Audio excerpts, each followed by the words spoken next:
สวัสดีครัสวัสดีครับเลยจ้าบยินดีต้อนรับนะครับสู่ช anel แฟนบอยคลิปนี้นะครับจะเป็นการรีแคปเบิร์นเอาท์ซินโดรมภาวะรักคนหมดไฟใน EP ที่5นะจ๊ะใช่แล้วหลังจากเมื่อกี้เนาะเราไปดูมาแล้ว EP 5หูงานศิลปะยอดเยี่ยมมากอืมภาวะรักคนห่วงก้างใช่ไหมคนใครโหหัวก้างโหคนหึงเขายังไม่มีใครเขายังไม่มีใครเป็นเจ้าของใครนะจริงมันจะใช้คำว่าห่วงก้างไม่ได้ภาวะรักคนชอบหึงใครหึงอ่ะเออใครหึง ใครหึงเออมีหน่นุ่วยงานไหนนหึงไหมช่วยเจ๊จุกหรือยังคะ อ้าวยังค่ะพี่ก่อไม่หึงเหรอฉันว่ายังไม่หึงไม่มีสิทธิ์หึงฉันว่านางแอดดิกฉันว่าเอนางอนางนางแอดดิกจิระ เดี๋ยวจะจึงถึงอีกมีเลเยอร์หสัมนึ่งคือออฟเซผัสได้ถึงสแล้วนะความหึงความห่วงอะคือยังไม่ส่วนเห็นความหึงยังไม่เห็นคไม่วามหวงไม่รู้สึกถึงความหึงแต่รู้สึกถึงความติดใช่อันนี้ลุงเห็นด้วยกับป้าอืมรู้สึกเหมือนตอนเนี้ยจีระกลายเป็นยาเสพติดอ่ะอืมอืมสำหรับก่ออ่ะอืมคือถ้าไม่ได้เสพจีระกูงุ่นง่านวุ่นวายไปหมดเลยเห็นป่ะเดินวนอยู่นั่นน่ะในห้องอ่ะ แล้วทำไมนางถึงต้องเช็คทั้งคู่อะตอนสุดท้ายอะว่าเหมือนจะเช็คว่าอยู่ด้วยกันหรือเปล่าอะไรอย่างเงี้ย ฉันว่านางสัมผัสได้อืมก็แค่ฟีลถ้าไม่ได้ไงหึงทำไมต้องเช็คคู่อ่ะเช็คแค่คนเดียวก็ได้ปะคือพอมันติดอ่ะมันก็อยากจะรู้ว่าแบบเขาอยู่ที่ไหนทำอะไรอะไรเงี้ยอืมและอยากจะแฮนเดิลอ่ะคือมันต้องทำทุกอย่างเพื่อให้ได้มาป้าเวลาคนมันติดอ่ะเออเรากำลังจะบอกว่าที่โทรหาพีมเนี่ยเพราะว่าอยากจะรู้ว่าอยู่หรือเปล่าอะไรเงี้ยเหรออยากจะคุยเพราะว่าถ้ามันโทรหาทางนี้แล้วมันงุ่นเขาไม่รับง่านอ่ะมันงุ่นง่านมันทำอะไรไม่ถูกมันแบบต้องเราการอาจจะคิดตัวจิระอะอืม เมื่อกี้เราอาจจะคิดไปเองก็ได้จุกว่าเขาว่าก่อนรู้ว่าสองคนเนี้ยรู้จักกันอยู่ด้วยกันอย่างเงี้ยมันอาจจะแค่พอเขาโทรหาจิระไม่ได้ก็อยากจะโทรหาพีมขึ้นมาแค่นั้นเองก็ได้แต่เออเมื่อคือส่วนตัวเมื่อกี้เราแค่สงสัยเฉยๆว่าเฮ้ยเขาอาจจะสงสัยหรือว่ารู้ว่าสองคนนี้รู้จักกันมาก่อนอะไรเงี้ยคิดว่าสงสัยเพราะว่าพอเขาถามพี่โตเนาะว่าเพื่อนผมมาบ่อยไหมถามหาจิระถามหาพีมแล้วหายไปทั้งคู่เลยแล้เอวพออแล้วก็พยายามจะแบบทดสอบสมมติฐานตัวเองอะเลยโทรหาทั้งคู่แล้วอันนี้ก็ตัดสายเป็นไปได้เหมือนกันสมมติฐานนี้เป็นคือไปได้วิธีคือจับอืมต้นชนปลายนั่นแหละว่าอะไรยังไงหาสมมุติฐานเอาเองเพื่อคอนโทรลแต่สุดท้ายมาก็คือคิดว่าเดาได้อืมตอนแรกฉันแอบคิดว่านางอ่ะน่าจะไปเห็นตอนที่พีมมาหาที่ห้องอืมอ๋อแต่ว่าซีรีส์ตัดที่ยืนอยู่ตรงบันไดไม่ให้เราอะนะรู้อ่าอ่าอืมแต่แกล้งว่าใช่ไหมยืนมายืนถ่ายรูแจ้งว่าแจ้งว่ายังไม่รู้ก็ใช่เป็นไปได้อันนี้ก็เป็นไปได้ก็เป็นไปได้อืแต่มคือลุงว่านางยังไม่ได้หึงอ่ะถ้าเกิดหึงกันยังไม่ได้หึงแต่ลุงว่านางอ่ะห่วงไว้เหมือนเป็นอย่างที่บอกแหละนางติดอ่ะนางติดจิระคือมากนางก็ไม่ได้อยากแบ่งให้คนอื่นอ่ะคิดง่ายๆนะเป็นคนเดียวที่ทำให้หลับโดยที่ไม่ต้องใช้ยา แล้วแล้วคนที่มันไม่ได้นอนน่ะแล้วอยู่ดีๆเหมือนมีเมลาโทนินมาแค่อยู่ข้างๆแล้วสามารถชัตดาวน์ได้เลยอ่ะเออมันคืแค่อสวรรค์นะเว้ยแค่ปิดสวิตช์เลยอ่ะเอคืออแล้วนางไม่ยอมใช้ยานอนหลับด้วยนะ ใช่อืใช่ปกติถ้านางนอนไม่หลับนางใช้ยานอนหลับเนอะอันใช้ยานี้คือนางทุกนางประเภทเออเดิเอนตาโบตั้งแต่นางมีจิระมาเลยอ่ะตั้งแต่อเอนางมีจิระก็อมานะพอล่าตั้งแต่นางสุดนาง ตั้งแต่จิระทำให้นางหลับได้โดยไม่ใช้ยานางก็ไม่กินยาเลย อืมเพราะล่าสุดยาตัวล่าสุดเหมือนนางใช้แล้วนางจะเหมือนมีอาการเยนางจะอะหรือเปล่านางอาเจียนนางแพ้เอนางนางก็อเลยไม่ค่อยอยากนางมีผลข้างใช้เคียงไหมนางมีผลข้างเคียงกับยาตัวใหม่อืมอืเพราะอืมันมเพิ่มฤทธิ์ยาขึ้นด้วยใช่ไหมล่ะตัวใหม่อ่ะอืมใช่ใช่แล้วแต่วันคือเนี่ยแล้วอย่างนี้เสียงที่บอกแหละแล้วอ่อนๆมาดันบังเอิญว่ากจิระทำให้นางหลับได้โดยที่ไม่ต้องพึ่งคือยามันคือความสบายใจที่สามารถคือเขาเรียกอะไรมันเหมือนที่พักพิงอ่ะเอาต้องเรียกงี้ดีกว่ามันเป็นเชลอืเตอร์เลยมนะมันไม่ใช่แค่เป็นแค่เขาเรียกอะไรเป็นแค่แบบอยู่เราให้รู้สึกสบายใจนะแต่มันเป็นเชลเตอร์ที่เวลาไปอยู่ตรงไหนก็ได้ขอให้มีอ่ะเห็นปะล่ะสามารเป็นถทิ้งตัวแล้วหลับได้เลย EP ที่แล้วเราคิดว่าจะต้องมีได้ยิน ASMR เนาะได้ยินเสียงเจิระออ อะไรอย่างเงี้ยแล้วนางจะหลับแต่เนี่ยคือพอ EP นี้แค่นางมาอยู่กับจิระ existing นางจบก็หลับได้เลย เออคือมันเหมือนกับว่าเป็นพื้นที่ปลอดภัยที่เขาหลับเอได้โดยที่อเออไม่ต้องปิดบังตัวตนอ่ะปกติแล้วตัวพี่ก่อคือไม่ยอมเผต้อง ยตัวต high นเนาะ identity เนอะอืมแล้วก็ไม่ต้องกังวลอะไรด้วยอ่ะอยู่แล้วไม่คือต้องกังวลมันปล่อยอะไรไม่ต้องได้หมดทุคิดอะไรกอย่างแล้วก็ไม่มันต้องกลัวอะไรไม่มีใครเขาเลยอ่ะเขาเรียกอะไรนะจีราก็ไม่ได้มาสนใจว่าเขาจะมีแบ็กกราวอะไรเขาจะอะไรยังไงเขาก็สามารถเทตัวไปได้เลยอืมแล้วนางมานอนบนเก้าอี้ก็มีเหมือนเป็นผ้าผ้าเอาไว้เหมือนแบบเหมันนางนอนอยู่บนกองผ้าเหมือนกันเนาะอืมอันนั้นฉากนั้นน่ะสวยคิดแบบเจ๊ตุกเลยว่าไอ้สวยผ้าที่แบบเมื่อก่อนเราจะชอบเห็นเนอะที่เขาเอาเศษผ้ามาต่อกันอะไรเงี้ยอือืมแต่มันก็จะคล้ายแต่ว่าอันนี้ก็ไม่เชิงอะแต่มันคล้ายๆประมาณนั้นนะที่มีผ้าคล้าแล้วยมันเป็นท่าเดียวกับในรูปวาดด้วยป่ะ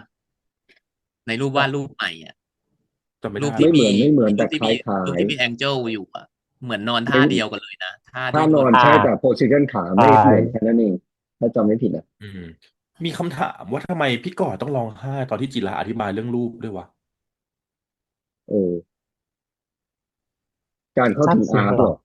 มันถูกมองเห็นหรือมันถูกอะไรวะเออลุงอาจจะแบบว่ามีคนเข้าใจนางบอกว่าคือเพราะว่าปกติอาจนางอยู่ตัวคนเดียวตลอดไงแต่ทีเนี้ยอาจจะพอรูปนั้นน่ะจิระเขาบอกว่า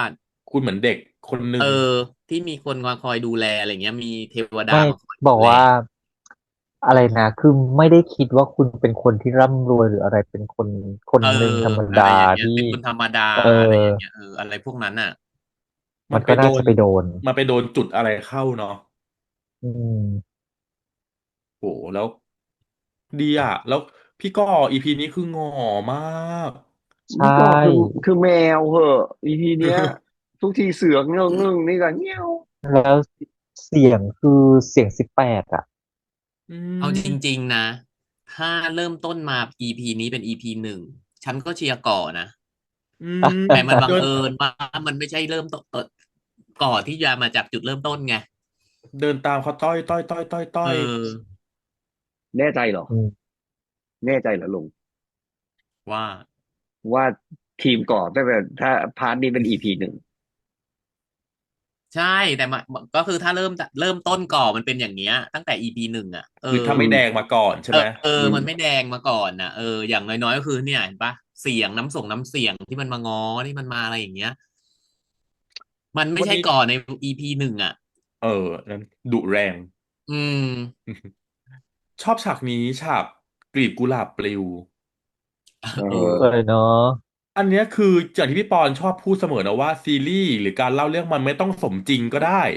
อืมอืมแต่ถ้าเราเชื่อได้อ่ะมันคือทำถึงอ่ะอืมคือวิชานั้นโอ้โหสวยมากมากมันมากสวยมากมากมากคือมันแต่ว่ามันสมจริงมาที่กลีบกุหลาบขนาดนั้นปลิวมามันไม่ได้สมจริงหรอกอืมแต่มันถ้าปลิวขนาดนั้นน่ะดอกไม่เหลือแล้วตรงนั้นอ่ะ เออ ถ้าปิวด้วยไม่แต่มันปริมาณอย่างการปลินั้นนะวที่เราเห็นมันคือการนะเขย่ากุหลาบอย่างเงี้ยให้มันอืปิวด้วยปริมมาณการปลิวของเอกลีบที่เราอเห็นน่ะถ้ามันปลิวขนาดนั้นน่ะกุหลาบที่วางอยู่ตรงนั้นน่ะไม่เหลือไม่เหลือดอกแล้วไม่เหลือกลีบแล้วแต่พอมันอยู่อืกับมวิชวลตรงนั้นเนาะภาพตรงนั้นสกอร์ตรงนั้นมันแสงตดีรงนั้นแล้วมันมาสวยกใช่จังเลยว่ะใช่แล้วมันปลิมันวเข้าคือหน้าก่อไปอะไรอย่างเงี้ยแบบพาดหน้าเนาะไปอ่ะมันคือ bed of roses อะเออมันดีมากเลยอ่ะคือแล้วแล้วเบ้าหน้าด้วยอ่ะต้องยอมเบ้าหน้าก่อมันด้วยอืมก็จริงมันส่งหมดเลยแสงตรงที่ส่องเข้ามาตรงคือหน้าเห็นปะอย่างที่ตอนรีแอคอะเราจะบอกว่าตำแหน่งบัลคานี่อันนั้นน่ะอืมแค่นั่งอยู่เฉยๆมันมีความเย็นเอื่อยอืม ๆอากาศชิลลมๆแล้วพอคอมโพเขาเรียกอะไรสของลมมันเอื่อยอ่ะลมเย็มันเอื่อยนเย็นโฟลว์เบาๆอะไรอย่างเออเงี้ยเนาะแล้วมันไม่มีความมันไม่มีเทมเพลเจอร์อยู่ตรงนั้นนะมันมีแต่ความชิลที่นั่งสบายๆแล้วพอแบบกลีบกุหลาบปลิวไปมันนี่แบบโอ้โหมันทำไมคอมโพสเหมือนอยู่ในแบบเขาเรียกอะไรทุ่งอ่ะอยู่อืมในทุ่งดอกไม้อืมนะมันไม่ใช่แค่ระเบียงอ่ะก็คือเรานั่งอยู่ที่ลมเย็นๆพร้อมด้วยเอกลิ่นหออมของกุหลาบที่มันลอยเผ่านตลอดเวออลาเนาะมันคงสบายใจขนาดไหนคิดดูอืเนาะม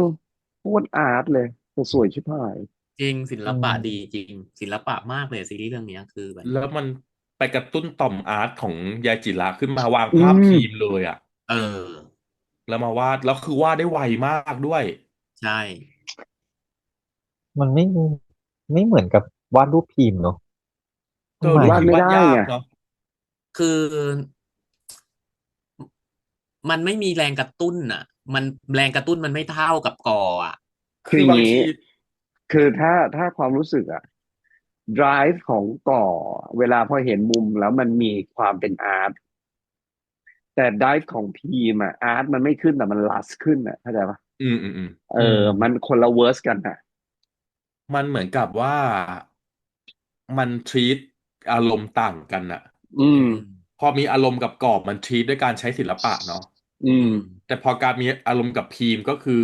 เดิเอาตัวนไม่ไหวเข้าเลยจ้ะเออเข้าห้องไม่ได้เลยเออเข้าเอวฉันเดินไม่ทันทีฉันเดินไม่ไหวอะไรนะเหนื่อยอ่ะเอเดินเข้าเหนื่อยครับห้องไม่ไหวโอ้โห โอ้ สุดมากเลยอ่ะกับบทนี้อ่ะบทจีระซีชนะเลิรีส์อันนี้ศอ่ะโอ้มันโอ้บอกโหเลยมันมันยิ่งกว่าเอขอไปอดูแมวขอไปดูผีเสื้อขออะไรอีกอ่ะคือไม่ต้องอันนี้เปิดประตูคือยกกูเข้าเสร็จปุ๊บไปทีเถอะจบเปิดประตูเสร็จปุ๊บเดินไม่ไหวแล้วพีมกับจิระเนี่ยมันไม่อ้อมค้อมไม่ต้องอะไรเลยเออะอรอยสักที่เหลืออะมันเปิดตรงนี้ไม่ได้เออสองแง่สามงามคือมึงขึ้นเตียงกันไปเถอะเอาจริงคือยาจิระก็เลยนะทำอะไรต่อดีอะเอออืมคือแบบมันมันทำกันเนี่ยเริ่มมันสองคนเนี้ยมันเริ่มจากความรู้สึกว่าชอบก่อนเนาะ อืมอืมมันเริ่มที่ความรู้สึกชอบมาทั้งคู่กันทั้งคู่ตอนแรกมันอยากได้มันแค่อืมอยากได้แต่อยู่ๆมันชอบขึ้นมาอืพอมันชอบมขึ้นมาแล้วมันก็เริ่มแล้วไปทางนั้นแล้วมันมีความอยากได้กันอยู่แล้วด้วยคู่เนี้ยเออเไปออไปตามบริบทของความรู้สึกมันคนละเวย์อ่ะเหมือนสวนทางกับของก่ออะของก่ออืมมันเริ่มจากความเกลียดอ่ะอืมความไม่ชอบอ่ะคเราวามยังรำคาไม่เห็นญอ่ะความอยากได้แค่มีในตัวก่อเลยนะอืมในสายตาคือถ้าจีราอะคือถ้าถามว่าจีรามีอารมณ์ไหมเนาะอารมณ์ทางเพมีศเลยเนาะมี มีแต่แต่ต้องมันไม่จูบนะมีความแต่มันไม่มีความชอบไงอ่าเออคือเหมือนประมาณว่าถ้ามีเซ็กกันอ่ะได้อยากมีไหมอยากแต่ถ้าให้มาคบเป็นแฟนอ่ะดูแล้วจิระมันไม่เอาอ่ะ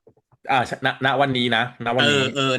วันนี้นะวันนี้คือคือเราถ้าสมมุติว่ามันบังเอิญว่าจะต้องไปมีเซ็กกันอ่ะวันคือณไหนกัแล้วนอะไรเงี้ยแล้วก็พีมอ่ะ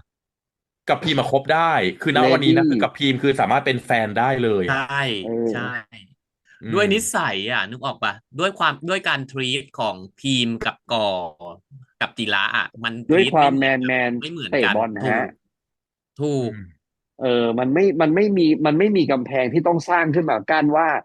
กูรู้สึกยังไงใครรู้สึกยังไงต่างคนต่างเทใส่เข้าไปแล้วก็ลองเรียนใช่รู้เรียนรู้คือเอาเลยจบแล้วพีมมันไม่ได้ซัพีมเองมันบซ้อนก็บอกชัดอืมพีมเองมันอืก็บอกชัดเจมนว่ามันอยากจีบมันแสดงออกชัดเจนเนาะว่ามันเออยากจีบอส่วนจิระคือเองก็แสดงออกชัดเจนว่ามันเปิดโอกาสฉันชอบให้เขาจีการจีบบที่แกลเลอรี่มากเลยอ่ะอือืมมก็เหมาอืมันมเขินนะตบเว้ยคือตบมือให้คนเขียนบทมากนะสุดสุดคือพอเรารู้ว่าไอคนเนี้ยมันชอบเราอ่ะแล้วยิ่งเขาจีบอะมันจะยิ่งเขินเว้ยเออมันจะไม่มีจังหวะงงอ่ะคือถ้าเราไม่เอรู้ว่าเขาชออบอ่ะแล้วมาใช่ทรีตอ่ะมันจะมีจังหวะงงว่าแบบเชื่ออะไรวะแต่ใช่อันเนี้ยคือรู้แล้วว่าเขาชอบแล้วรู้เลยว่าเขาจีบมันจะยิ่งเขินแบบแล้วมันก็ยิงไฟแล้วใส่ไหม้ลุกเลยแบบหนูชอบโชที่น้องนไฟที่น้องไหม้ลุกโชกันแสนดงออกมาด้วยการเอียงคอเอียงหน้าแบบเวเอลามองแล้วอมันเอียงนิดน่ะมันสเนอะวยจบนะคือมันบอกไม่ถูกอ่ะแต่คือมันแสดงออกมาได้เลิศได้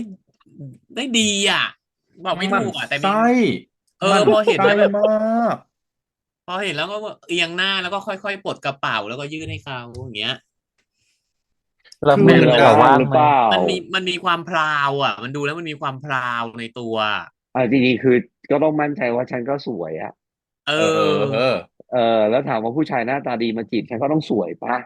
ก็จริงสวยตั้งแต่จริแล้วผู้ชายงตัวท็อปซีเลยนะนตรงบันไดแล้วเนาะที่นางถามอ่ะนางเออถามว่าที่แล้วแบบว่ามันที่เป็นแบบเนี้ยหึงเหรอเออเช็คเลยเขาบอกว่าใช่ก็จบโอเคกูรู้แล้วกูป้าแล้วถ้าเอาแหละถ้าผู้ชายมาถามป้าว่ามือว่างไหม ว่าง พร้อมค่ะถูกนึกสภาพเบ้าหน้าอย่างพีมาถาม จริงถึงบอกไงว่าพีมน่ะคือสเปคทุกอย่างไปเลิกบุหรี่ก่อนแต่งเลย ติดอย่างเอาเดียวเนาะติดอย่างเดียวคือควันบุหรี่นี่แหละจะบอกว่าตั้งแต่ฉากบุหรี่อ่ะส่วนตัวนะฉันมีความรู้สึกว่าตัวของจีระอะ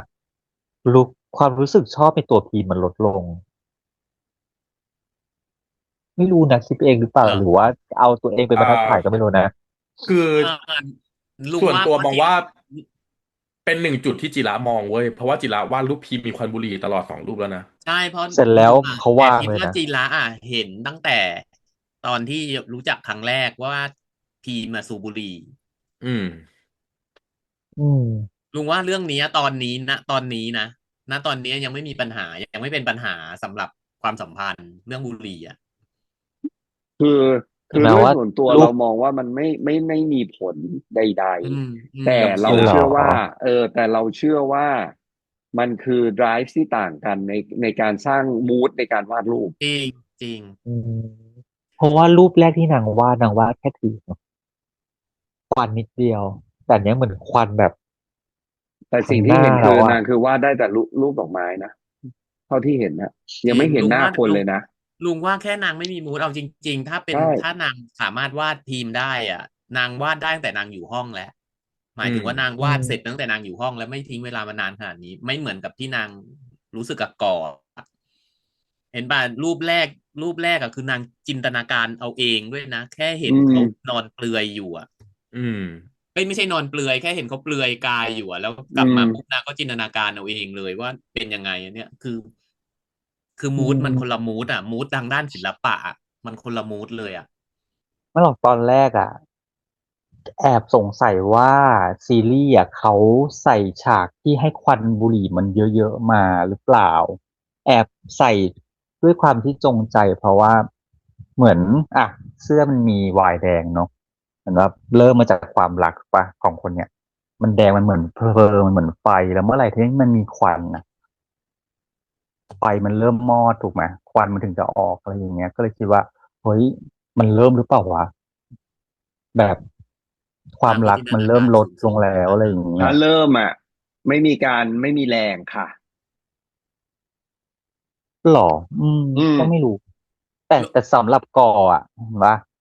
สาดด้วยความโกรธนะโมโหนะแต่ว่านางเอาคราบออกแล้วเหลือนิดนึงแสดงว่าก็ยังโกรธหน่อยนึงอะไรอย่างงี้ปะ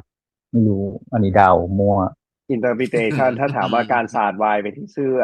แล้วถ้าไม่ซักเลย มันเป็นคราบอยู่แล้ว โดยอัตโนมัติ อืม ก็เลย ไม่ แบบ หรอกจุกเอา ฝั่ง จ หนึ่ง ริง พยา ๆ ยาม คือ จะลบออก ถ้า ฝั่ ส ง ม ห ม นึ่ง ติ นี่คื ถ้า อแบ ส บ มมติว่ามันมีปัญหาเรื่องบุหรี่อ่ะนางไม่ไปต่อตั้งแต่นางเห็นสูบบุหรี่แล้ว อืมตัวนางเองก็สูบนะ ไม่ใช่ไม่สูบ เราเป็นบรรทัดฐานจุกจะเอาตัวจุก อ่า เป็นบรรทัดฐานก็ได้ แต่ถ้า ส จุ ม ก มุติ เห็น ถ้า ตั้งแต่ เรา แรกอ่ะว่ามันสูบบุห ถ้า รี่ เอาเป็น อ่ะ ทาฐานเหรอ สูบบุหรี่อะไม่ชอบอยู่แล้ว อืม แต่ถ้าเป็นพีมขนาด ไป เนี้ย ค่ะ อืม ไม่ต้อง ก็ คิ คื ด อฝืน ค่ะ ทน เจ๊ สักหน่ อ อย ย่า หนึ่งก่อน ทำคิดไม่ต้องคิดฉันรู้ว่าไปค่ะ ไม่ต้องคิดค่ะ ถ้าอย่างนั้นมึงอย่าบอกว่ามันเป็นบรรทัดฐานมึงอีจุก ไม่ อย่า ห มา มาย บ ถึ อง ก ว่า ว่าการสูบบุหรี่อะเป็นบรรทัดฐานอย่ามาพูด ไม่แบบขอลองสักครั้ง สัก ได้ ครั้ง ค่ะ ในชีวิตก็ยังดีแล้วก็อ่ะค่อยว่ากัน มันไม่ได้เจเชื่อป้า คือถ้ามันมีจุด อะไรบางจุดที่เราไม่ชอบอ่ะ ใช่ มันไม่เอาเลยจ เรา ริง จะไม่สานต่อกับคนนี้แล้ว ๆ อืม เหรอ มันจะเป็นแบบ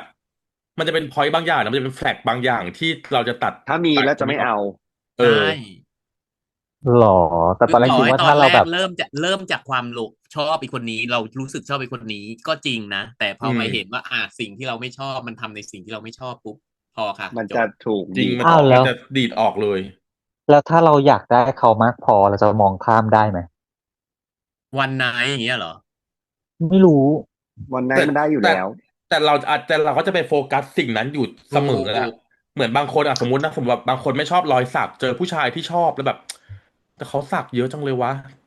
พอจะไปวันไหนปุ๊บมันก็จะไปมองอยู่แต่ไอ้ตัวที่เราไม่ชอ ใช่ บอะ มันจะทิ้งออกไปไม่ได้อ่ะ อืม มันจะสิ่ง แล้วจะมีความ ทิ้งไปไม่ได้ ความคิด ใช่ ไหมว่า วันหนึ่งฉันจะทำให้เขาเลิกให้ได้ แล้วโหแค่ครั้งแรกเดินเข้าไปกลิ่นบุหรี่คือเราก็ไม่ทนแล้วเจ๊ จุกถามก่อน เห็นวันแรกอ่ะ กูจะไปคิดทำไมกูไปหาคนอื่นสิ จริง กูเจอมัน จุ ครั้ง มัน แร เหมือน กเองนะ คือถ้า ตัวย ให้ อดแบบพีไม่ได้หาง่าย คือถ้าให้จิระวาดรูปบิจุคือทุ่งลาเวนเดอร์ แล้วไม่ใช่วิ่งเต้นด้วยนะ ตาย ก็ อีด คือ อก คือไม่ทันคนไม่ทันโลกเลยชีวิตนี้ มึง ไม่ ลาเวนเดอร์ equality เดียว before death เนี่ยเหรอ อีจุกอะไม่ใช่ดอกลาเวนเดอร์ป้า ดอก อง คือจากฟังจากที่มันพูดพยายามแถไถมาเนี่ยมันคือดอกสีทองดอกส้มสีทอง อย่ามาสู่รู้ อุ้ยลุงมันลุงอ่ะ ไม่เป็นไรเรื่องจริง ก็จริงก็รู้จริงอ่ะ เออ ถ้าไม่รู้จริงไม่พูดหรอก เออมันก็ ฉากไหนที่ชอบอีก ฉากเพื่อนเนี่ยเธอฉันชอบมากเวลาเข้าคู่กับเอมมี่ อ๋อ อ๋อ เฮ้ยกระเท จะ ย คิดว่าเพื่อน ชอบ ที่ไปปลุกตอนตีห้าเพื่อมาด่า นึ แล้ว ก ก ว่า ลับไป คู่ นอน นู้นนึกว่าคู่นู้นปลุกตอนตีห้า สงสาร บ้านไม่ นะ ตีสามเลยตีห้า ตีห้า ตีห้ากลับมาก็ตีห้าด่าแล้ว มึงไปนอน ไปนอนไป ตีห้าแล้วไปนอน มึงไปน กู อน ขอ ได้ ด่า แล้ว หน่อย เลิศอ่ะด่าก่อนอ่ะ เออ วันหลัง ก็ ทำมั่งดีกว่า ตื่นมาตีสามตีสี่ปวดฉี่โทรหาอีจุกโทรไปด่า แล้วก็ไล่มันกลับไปนอน ไม่รับ เอาแล้ว เหมือนป้าแหละโทรไปป้าก็ไม่รับแต่ป้านอนเลย ป้ารู้ไงว่าจะมีคนโทรมาด่า เออ เลยเรื่องที่จะไม่รับ อ๋อ ครั ดี ป้า ฮะว่า ป้าสัญญาไว้ว่าอะไรอีพีที่แล้ว ป้าจะพูดถึงเรื่องอะไรวะ อะไรแอมโมเนียอะไรซินโดรมสักอย่างเนี่ยแหละ อะไรคือแอม อะไร อันนี้เป็นทีมแบบอะไรวะ ติด อะ เยี่ ไร ยว เซ อูด เซีย เหรอ ติดเยี่ยว อะไร อูด เซ อะ เซีย เชีย ซินโดรม หรืออะไร เนี่ย ผิดเรื่องค่ะ เอาเหรอไม่ใช่เรื่องนี้เหรอ ไม่ใช่เรื่องนี้ค่ะ อันนั้นเฟรนชิดใช่ปะ อ้าวเหรอ อันนั้นนู่นค่ะเดยไม่ใช่ค่ะ อันนั้นนะคะ There you ฟอสบุ๊กอะค่ะ อ๋อ อ้าวเหรอเรื่องนู้นเหรอ ค่ะ แอมนิเชีย คนละโลกค่ะ ทำเยอะ เรื่องเนี้ย กิน เบิร์นเอา เออ อธิบายไปแล้ โล ว กเยอะ เลคเชอร์ไปแล้วด้วย ต้องขอ เรื่ โท อง ษ นี้ แฟนช่องด้วยนะทำเหลือหลายเรื่องจัด เรื่องนี้ได้เลคเชอร์เรื่องเบิร์นเอาซินโดรมไปแล้ว ใช่ที่เป็นสาม แล้วก็ ครับ ถ้าโรคนั้นให้ตามไปดูเรื่องนู้น ถูกต้อง เรื่องนี้พูดไปแล้ว3 เอ แล้ว ลิเม ก็ นต์ข ไม่ อง ใช่ ของ โร เบิ ค ร์น แอม เอา โม ไง เนียด้วยไม่ใช่แอมโมเนียซินโดรม อืม ถ้าใครอยากรู้เรื่องของ dissociative amnesia ให้ตามไปดูอีกเรื่องหนึ่ง อ๋อ เรื่องนี้เบิร์นเอา3 เอลิเมนต์พูดไปแล้ว อ๋อ อืม โอเค โอเค นะคะ งง แต่ มา วั ก นนี้คือการใช้เสียงของดิวก็ต้องชมอีกแล้ว ดิวเล่นดีมาก ดิวใช้เสียงแบบโอ้โหตาย เซ็กซี่มาก จริงนะเออ เสียงตอนที่โทรไป จริง ถามเป็นไงบ้างกูเห็นคลิปแล้วว่าจังหวะตรงนั้นน่ะ โอ้ยที่บอกว่าไปไม่ได้เพราะกูติดงานอีกสัก1 ชั่วโมงได้มั้ยโอ้โหกูรอทั้งวันกูยังรอได้เลยอ่ะ จริง เอาจริงก็คือวันเนี้ย เรารู้สึกว่าตัวละครแบบเล่นดีทุกคนเลยอะทั้งออฟทั้งการทั้ง ใช่ ดิวทั้งพี่โต จุ่ม เล่ ก็ น คื ดี อซีน มาก ที่บาร์ซีนที่ไปง้อ เออ โอ้ยอันนั้นก็ดีมากเลยอ่ะ เล่นแบบ อืม แล้วเรารู้สึกว่าตัวของก่ออ่ะ มันแค่เป็นคนคนหนึ่งเด็กคนหนึ่งที่มันสร้างกำแพงสูงขึ้นมา แต่ อืม จังหวะที่มันเหงา มันเย็นจากหัวใจแล้วมันนั่งอยู่ในบาร์จ่อมเหลือตัวกับ ไม่มีใคร ตัวนิดเดียวอ่ะ ยอมทุกอย่างจะด่าจะสาดจะอะไร มัน ก็ เหมือน ได้ หมา อ่ะ มันเหมือนหมาเด็กตัวหนึ่งอ่ะ คือมันไม่มีใครแล้วจริงๆนะคือจิรักจะทำอะไรกับมันก็ได้แต่ขอให้สนใจมันหน่อยอ่ะ หงอยไปเลยอ่ะซีนนั้นน่ะแบบโอ้โหมันยอมทุกอย่างแล้วอ่ะคือ คื จาก อขอแค่แบบ ปกติจาก อืม ปกติกูเป็นคนคอนโทรลนะกูคือพระเจ้าอ่ะ อืม วันนี้คือเป็นตัวอะไรก็ไม่รู้อ่ะ คือขอ คือ แค่ ดีฟดาวไม่มีอะไร คือดีฟ เออ ดาวข้างในเนี่ย มันว่างเปล่าไง มันว่างเปล่าขอแค่คนตรงหน้า อย่าไปไหน ใส่ใจ อ่ะ สักนิดนึง ใช่ คือด่าก็ได้ แต่อย่าหายไปอย่าเดินหนีไปอ่ะ ยอมทุกอย่าง อืม เลยจริงๆอ่ะแบบ น้ำเสียงที่ถ่ายทอดออกมาเนาะสีหน้าอะไรอย่างเงี้ย อืม แบบดีมากดี คื จ อ ริงดี มันก็เป็นคำถามเลยว่าคนเปรต EP 1ไปไหนวะ เออ เนาะติดไปเยอะเลยเนาะ คือ อีจุกไม่ เขา ต้อ อาง จจะ มา ไม่ เสียงสูงแหมพอมีคนเพื่อนชมด้วยเข้าไปหน่อยแล้วคือพอ จะ เรา ให้ตรง ดู เขียวแจกตรงเขียวอีกแล้ว พอเราดูอีพีเนี้ยมันกลายเป็นว่า มันอาจจะไม่ได้มีเด็กเปรตตั้งแต่แรกก็ได้อ่ะคืออี อื คน ม เปรตคือมันไม่ใช่คนเปรตเว้ยมันแค่คนเหงา มัน ที่มัน เป็น สร้าง คาก ำแพ แรง คเตอร์ เป็นเปร ที่ ต พยายาม ขึ้นมา สร้าง เออ อะไรขึ้นมา มันแค่ ไม่ คน มันคือคน เห เป งาร ต คนหนึ่ง ด้วย แต่คือคนเหงาด้วย คือความเปรตมันไปเปรตที่อื่นไง อืม ไปเปรตในเรื่องอื่นๆ เห็นไหมล่ะมันคือเปรตต้องยอมรับด้วยว่าเปรตก็คือเปรตค่ะ แต่มันเป็นเปรตที่เหงาค่ะ เปรตด้วยนิสัยเปรตเพราะเอาแต่ใจ ฉันพยายามแล้วค่ะก่อ อ่ะนี่ เพื่อน เห็นไหมล่ะฟอกเงินงี้ไม่เปรตได้ยังไงแค่นี้ก็เปรตแล้ว พี่ก่อค่ะอีกคนนี้นะคะอีก พี่ต่อคะช่วยชุบเลี้ยงหนูด้วยค่ะ อุ้ย เธอไม่ได้ชื่อจีระค่ะจุก ใช่ เธอไปอำเภอเธอไปเขตก่อนค่ะไปเปลี่ยนชื่อ ไปเปลี่ยนชื่อไปค่ะ จีราฉันบอกแล้วจีรานางปั่นซ้ายทีปั่นขวาที นางไม่ได้ป้านเลย จริงต่อลุงว่านางตอนสิ่งนางที่ไม่ได้นางปั่น ทนางชัำมันดเจคือการน เฟลิร์ตเมื่อมีผู้ชายเข้ามาที่ชอบและจีบจริงก็เฟลิร์ตใช่มันส่วนคือก่อยังไม่ได้ทำอะไรเลย ถูกก่อวิ่งเข้าอ่ะหาเอง นางปัดแล้วปัดอีกถีบหัวส่งแล้วถีบหัวส่งอีกแต่ก่ออ่ะมันไม่ยอมไปไหนไงจซื้อริง เท่านั้นที่จะครองโลก ถูก คือเหตุผลเดียวถ้าจะปั่นหัวอีก่อคือวาดรูปแล้วได้ตังค์คือ สองเท่าโอเคสองคเอนเลิศเลิอ ศ รูปหน้าใส่ไป3 คนรอบหน้าเออ ใช้ไป70 ล้านค ตาม น ทาง วาดคนไทยทั้งประเทศเลย จริง อ้าวรูปหน้าอาจจะวาดแบบ3 คนที่มีพีมก่อแล้วก็จีระเลยในนั้น ไอ้ก่อไม่ซื้อค่ะถ้าอย่างนั้นอะถ้ามีพีมด้วย จริง แต่ใดๆนะครับว่าดรูปนางฟ้าพี่ก่อเป็นไรเอ่ยแล้วเอาไปเป็นจินตนาจินตนาการถึง การ โอ้แล้วนางฟ้าตัวน้อย เนี่ยแหแล้วละเอาจริงนะถึงบอกว่าฉากนั้นนางอ่ะสวยมากนะน่ะนางอ่ะขาดจีระไม่ได้แล้วถึงบอกว่าจีระคือเหมือนยาเสพติดสำหรับก่อแล้วตอนเนี้ยใช่ใช่แล้วคือส่วนตัวเรามองว่าไอตัวเบิร์นเอาท์ซินโดรมของตัวละคร3 ตัวมันเริ่มคลายไปเรื่อยๆอ่ะอืมอืมแบบเนาะแต่ละเอลเมนที่เราเคยพูดถึงอ่ะมันเริ่มแบบเฮ้ยก่อเองก็ไม่ได้แบบดูแคลนความเป็นมนุษย์ของคนอื่นไม่ได้ลดทอนคุณค่ามนุษย์ของคนอื่นแล้วแต่กลายเป็นคนที่ต้องการมนุษย์มากขึ้น ต้องการให้คนเห็นตัวเองเป็นอืมมนุษย์มากขึ้นเนาะอืมตัวของพีมเองก็ไม่ได้เป็นคนที่แบบเหนื่อยล้าทางอารมณ์ขนาดนั้นแล้วคือณวันนี้ยังแบบยังอยากจะตื่นมาเพื่อไปทำนู่นทำนี่อ่ะอืมเอออืมแล้วจริงตัวจิระเองก็ยังแบบอยากจะสร้างผลงานขึ้นเรื่อยๆอยากอืมสำเร็จสัมผัสไปเรื่อยได้เนอะๆอืมว่านางพอมันรู้เปลี่ยนสึกว่านางมากเลยมีความสุขแล้วมันก็มีความกระตือรือร้นที่จะวาดรูปคือเวลามากขึ้นอินสปิเรชันมันขึ้นไงเห็นอืปะล่ะแล้วคือมความดาร์กของตัวซีรีส์เองมันก็หายไปเรื่อยๆอ่ะมันเริ่มจางลงอ่ะเออเนาะเออความมันไม่ได้ดาร์กความเบิเข้ร์นเอาท์มัมแล้วอ่ะนหายไปเนาะเออเออมันนึกเหมือนเริ่มออกแล้วความสว่างมากขึ้นเลยเห็นปะช่วงเนี้ยมันเป็นจีด้านระคือโดสว่างพามีนอืมของอืก่อมอืมแล้วมันอืขาดมไม่ได้พออืขาดแล้วมมันเท่ากับลอสไปเลยเพราะฉะนั้นต้องเติมไปเรื่อยๆแล้วมันต้องเยอะขึ้นเยอะขึ้นเยอะขึ้นอืมเหมันยาเสพติดเลยใช่ใช่ได้เท่านี้ใช่จะค่อยๆได้เท่ามันนี้รู้สึกเท่านี้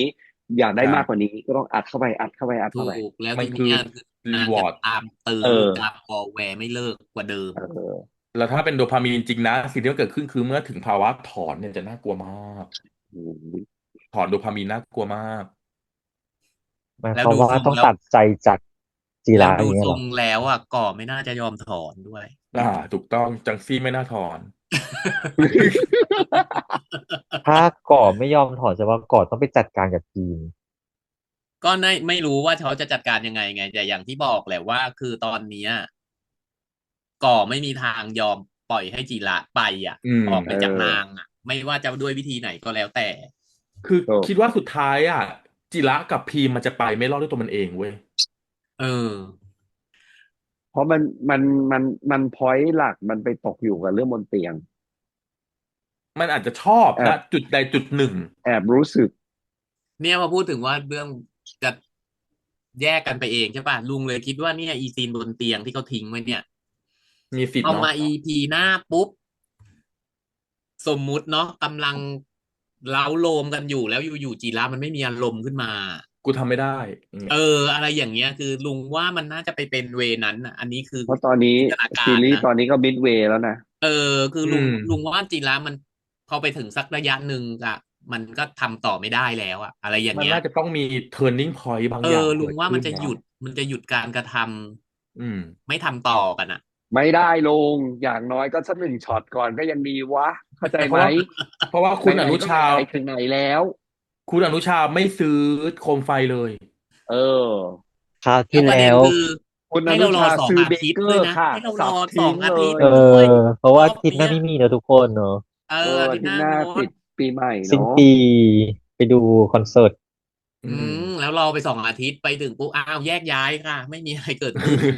อ่ะ ไม่ได้ค่ะเชียร์ให้ได้ก่อนค่ะยังไงก็ต้องได้ก่อนสักรอบก็ยังดี อุยตายละอีกหนึ่งตัวละครที่ชอบมากเลยคือพี่โตอ่ะโอ้ว่าอืมเล่นแพเอางมากแล้วเป็นพาร์ทเนอร์ที่แพงมากอ่ะแล้วเอาจคืริงๆนะถ้าอมันเป็นบาร์เทนเดอร์ประมาณเนี้ยมันสามารถทำให้นั่งกินเหล้าไปได้เรื่อยๆเรื่อยๆเรื่อยแล้วคือเราไม่รู้ว่าพี่โตเล่นเป็นตัวเจ้าของบาร์เองหรือเป็นบาร์เทนเดอร์ซึ่งแต่ถ้าเป็นลูกจ้างนะโอ้โหเจ้าของบาร์ไม่ๆคนนี้ปล่อยอ่ะเท่าไหร่ก็ขาดคนนี้ไม่เท่าไหร่ก็ห้ามจ่ายเอคืออขโมบาร์ยนะเนี้ยมันเป็นบาร์ของคนรวยเลยอ่ะอืมมันมีคือความแพงตั้งแต่ตัวบาร์เทนเดอร์แล้วอ่ะแพงแล้วคือเข้ามาเรียกชื่อเลยเข้ามาเรียกชื่อเกิดอะไรขึ้นชงเหล้าให้ไม่ต้องสั่งอันเนี้ยแบบโอ้โหโคตรถึงอ่ะแบบแล้วอ่านแล้วอืที่มสำคัญคืออ่านคาแรคเตอร์เสร็จแล้วชงให้เลยแล้วอืมันจะมีอิมมเพรสชันที่เกิดขึ้นเลยทันทีว่าเฮ้ยมึงแม่งเจ๋งว่ะดี แม่งเอออ่านลูกค้าทุกคนคิดให้ hidden เสร็จเลยว่า agenda ต้องเห็นไหมเอาอะไรเหมาะสำหรับคนที่มีอะไรซ่อนไว้อะไรอย่างเงี้ยแล้วเอพอเจอแล้วบาร์เทนเดอร์นางแนะแบบเนี้ยนำได้หมดเนอะเออแล้วพอเจอบาร์เทนเดอร์แบบเนี้ยคนที่นั่งอ่ะมันจะเริ่มพูดอืใช่ มเออจะยอมพูดกับบาร์เทนเดอร์แล้วยิ่งพูดเหล้ายิ่งมาแล้วอืมันมแล้วคนน่ะจะแอดดิกอีกแบบหนึ่งเพราะหนึ่งคือมันคือที่ระบายแล้วใช่เอาใช่ดีๆนะเอออีบาร์เทแล้วมันคือที่นเดอร์เนี่ยรับฟังจะกลายเป็นคนมาชอบเยอะด้วยคือใช่แล้วคือเหมือนถ้าเป็นพูดอะไรเรื่องจริงให้ไปถ้าเป็นชีแล้วก็วิตจริงอ่ะมีวิธีแก้กลับมาให้ตลอดอะไรเงี้ยอืมถ้าเป็นชีวิตตัวจริงอ่ะคนอย่างของจีระคนดิติดชิบหายเลยบาร์เทนเดอร์คนเนี้ยจริงรู้คือมันเรารู้สึกเหมือนแบบเป็นบาร์เทนเดอร์ตามแบบลงตามใต้โรงแรมในลอนดอนน่ะอืมมันจะเป็นอย่างนั้นคือเขาจะไม่ทักเราด้วยคำว่า how are you อ่ะอืมแต่เขาจะทักเราด้วยคำว่าแบบyou look sad อืมคือนึกออกปะคือเขาจะทักเราแบบเนี้ยแล้วเฮ้ยคนที่ใส่ใจว่ะจะเป็นบาร์เทนเดอร์ประมาณเนี้ยมันจะต้องเป็นเขาเรียกอะไรเดียมันจะเป็นบาร์เมืองนอกอ่ะอืมมันไม่ได้มัน ตั้งหน้าต้องตามานั่งอยู่ในบาร์แล้วเสร็จแล้วนั่งแค่มีหน้าที่ชงมันไม่ใช่อืมมันแต่จะกลายเป็นมันคือการคอมเพื่อนโดยมิวนิเคตที่เราไม่ต้องรู้จักชื่อเขาเออะใช่คือมาครั้งแรกเหรอ you look sad อ่ะแก้วนี้ฉันให้มันโอ้โหแก้วนึกอะไรนี้ชื่อนี้ไม่ออกอย่างเงี้ยนึกอะไรให้โดยไม่ไม่ออกแต่เราไม่คิดจะนึกถึงตังค์เหรออีบาใช่ร์เทนเดอร์คนนี้อะนึกอะไรไม่ออกเราจะนึกถึงอีบาร์เทนเดอร์คนนี้คือถ้าเราแก้วแรดูหนังกมักจะอย่างนี้เนาะเจ๊กเนาะคือเอแก้วเนี้ยฉันอ ไม่คิดเงินแก้วนี้ on the ชื่อนี้ house เอาไปเลยอืมกินไปก่อนให้ลองแล้วเดี๋ยวชิมมึงสั่งแล้วต่อเองก็นึกไปแน่นอนทีนี้แหละ มันเอาจริงๆมันเหมือนเป็นการหว่านพืชนั่นแหละห อืว่านมพืชหว่านผลเหมือือนกันมแต่ทีคือเนี้ยมันเป็นวิธีการที่แบบว่าวิธีการที่มีชั้นเชิงอ่ะถูกอืคือมคาแรคเตอร์คนที่เดินเข้ามาในบาร์มีอยู่ไม่กี่ประเภทอืมอืมแฮปปี้มากึบทีหนึ่งแต่อืมโดยส่วนใหญ่คือแซดมาทั้งสิ้น